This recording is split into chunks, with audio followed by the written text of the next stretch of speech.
पिछली बार आपकी क्लास में मैंने बताया था कि प्लेटो की न्याय विषयक अवधारणा है। आज हम पढ़ेंगे प्लेटो का साम्यवाद। आप जानते हैं कि प्लेटो ने कहा था कि आदर्श राज्य में न्याय की प्राप्ति के लिए प्लेटो दो बातों को बतलाता है। पहला तो ये है कि उसके राज्य द्वारा सुनियोजित शिक्षा प्रणाली, और दूसरी चीज़ उसकी है साम्यवादी सामाजिक व्यवस्था। मतलब कि पहली चीज़ ये है कि उसकी जो शिक्षा प्रणाली है, शिक्षा प्रणाली, और दूसरा है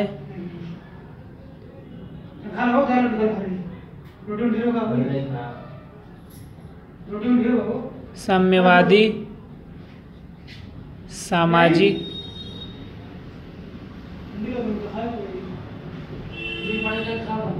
व्यवस्था।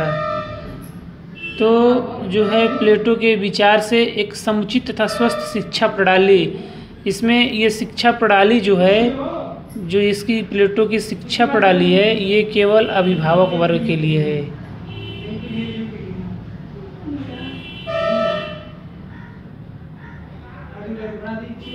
अभिभावक वर्ग के लिए है। जैसा कि मैंने आपको बताया था पिछली क्लास में कि अभिभावक वर्ग में जो है शासक वर्ग और प्लस सैनिक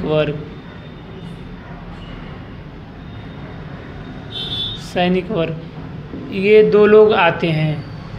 ठीक है, अभिभावक वर्ग में शासक वर्ग प्लस सैनिक वर्ग, ये दोनों लोग अभिभावक वर्ग में आते हैं। प्लेटो ने कहा कि प्लेटो ने शिक्षा प्रणाली इन्हीं के लिए ही बनाई है।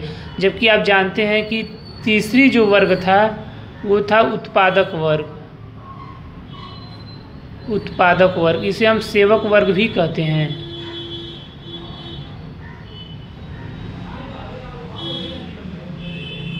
इसे हम सेवक वर्ग भी कहते हैं।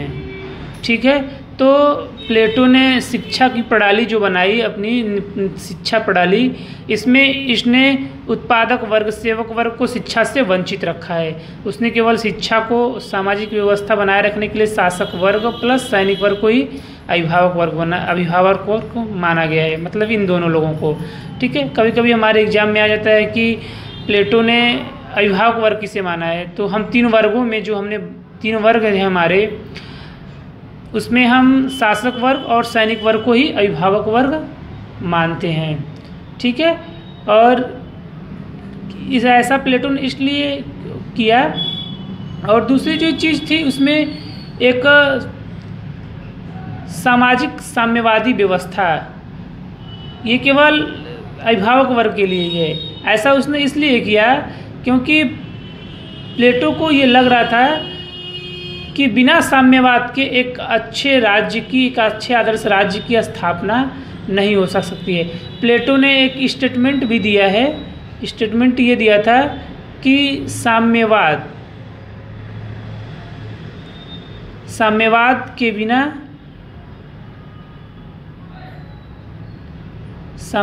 के बिना विवेक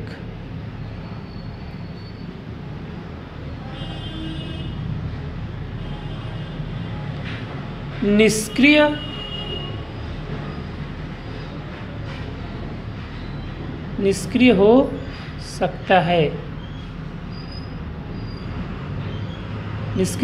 है, तथा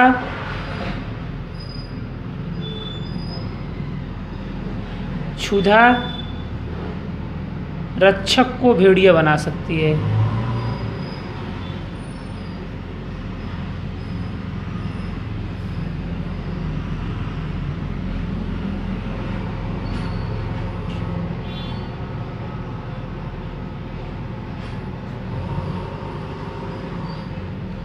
क्षुधा रक्षक को भेड़िया बना सकती है।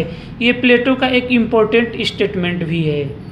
ठीक है, इसीलिए उसने अभिभावक वर्ग के मार्ग में आने वाली इन बाधाओं को पहले से ही दूर करना चाहता था और उसी के लिए उसने एक नवीन सामाजिक व्यवस्था का सुझाव दिया जिसके दो प्रमुख तत्व हैं, जिसके दो प्रमुख तत्व हैं, प्रमुख तत्व हैं।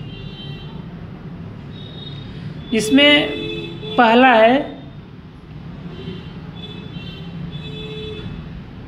संपत्ति विषयक साम्यवाद। जो ये साम्यवादी सामाजिक व्यवस्था है, इसी के अंतर्गत इसके प्रमुख तत्व हैं। इसमें पहला है संपत्ति विषयक,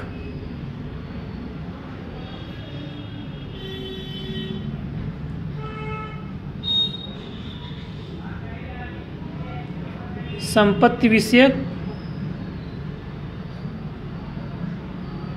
साम्यवाद। और दूसरा है परिवार विषयक साम्यवाद।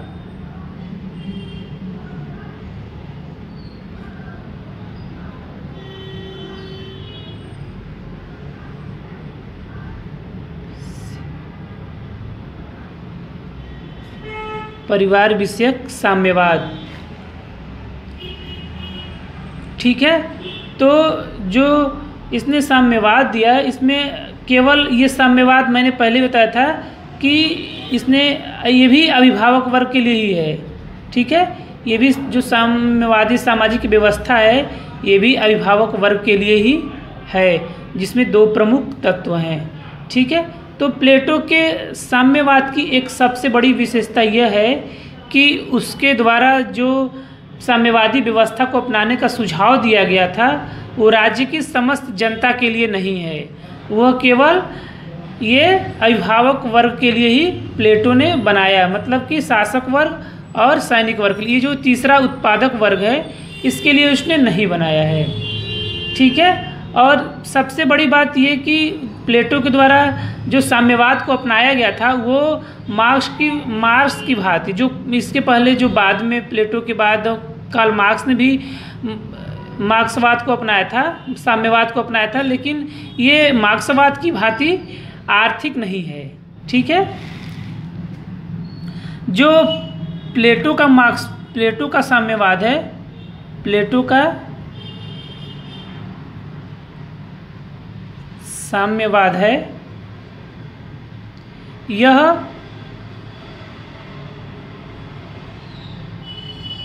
आर्थिक नहीं अपितु कैसा है, राजनीतिक।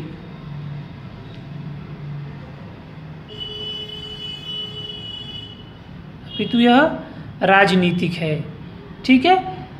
तो इसका उद्देश्य एक ऐसे वातावरण का निर्माण करना है जिसमें शासक वर्ग अपने सार्वजनिक कर्तव्यों का अच्छी प्रकार से उसका समाज में संपादन कर सके। और प्लेटो की जो सामाजिक व्यवस्था का तीसरा वर्ग मतलब कि उत्पादक वर्ग, ये फर्स्ट सेकेंड सैनिक वर्ग और तीसरा उत्पादक वर्ग, तो जो ये उत्पादक वर्ग है, यह शासन व्यवस्था के संचालन से इसको संबंधित नहीं रखा है, ठीक है। और उत्पादक वर्ग को प्लेटो ने साम्यवाद की परिधि में सम्मिलित नहीं किया। प्लेटो को ने उत्पादक वर्ग को साम्यवाद में सम्मिलित नहीं किया, उत्पादक वर्ग को, ठीक है, उसमें सम्मिलित नहीं किया। और जहाँ तक इन साम्यवाद का संबंध है, वो अभिभावक वर्ग से ही उसका संबंध है, ठीक है। इसीलिए नैटलशिप ने अपने एक स्टेटमेंट में कहा था कि प्लेटो का साम्यवाद शिक्षा द्वारा उत्पन्न प्रवृत्तियों को प्रभावी और सबल बनाने का एक सहायक यंत्र है, ठीक है। अब हम आते हैं प्लेटो के नेक्स्ट है, इसमें हम अब पढ़ेंगे डिटेल में प्लेटो के ये उसका संपत्ति विषयक साम्यवाद, पहला इसका है, ठीक है। तो संपत्ति विषयक जो साम्यवाद है प्लेटो का, उसमें प्लेटो के इस संपत्ति विषयक साम्यवाद की कुछ विशेषताएं ये थी कि पहली बात तो वो साम्यवाद को न सभी नागरिकों के लिए, नहीं केवल शासक वर्ग और सैनिक वर्ग के लिए, मतलब कि अभिभावक वर्ग के लिए इसका निर्माण करता है। और इसका उद्देश्य संपूर्ण समाज का कल्याण है, ठीक है। और पहला चीज़ तो ये था इसका, ठीक है। और जो दूसरी चीज़ है उसका ये था कि वह राजनीतिक नहीं वरन आर्थिक है। और तीसरी चीज़ जो थी इसकी कि यह प्लेटो का जो साम्यवाद था वो भोग का नहीं वरन त्याग का मार्ग था। मतलब कि जो शासक वर्ग है, अभिभावक वर्ग है, उसको कंचन और कामिनी के मोह छोड़कर जन कल्याण कार्य के लिए रत रहना था। ठीक है। तो और इसी प्रकार समाज के अंदर प्लेटो के आदर्श राज्य में शासक, सैनिक और उत्पादक वर्ग उसके न्याय विचार के अनुसार प्रत्येक व्यक्ति को अपने कर्तव्य का पालन करना चाहिए। ठीक है। तो ये संपत्ति विषयक साम्यवाद में यही था कि मतलब कोई अपनी निजी संपत्ति अभिभावक वर्ग नहीं रख सकेगा। ठीक है। उसको जितनी ज़रूरत होगी उतना वो खर्च करेगा, जितनी आवश्यकता नहीं होगी वो नहीं लेगा। ठीक है। तो ये था और कि प्लेटो का संपत्ति विषयक साम्यवाद। कल हम लोग पढ़ेंगे इसका प्लेटो का परिवार विषयक मतलब कि स्त्री विषयक साम्यवाद। ठीक है। दूसरी पॉइंट इसकी रहेगी स्त्री विषयक अथवा परिवार विषयक साम्यवाद। ठीक है। आगे नेक्स्ट क्लास के लिए फिर हम बताएंगे आपको। ठीक है। धन्यवाद।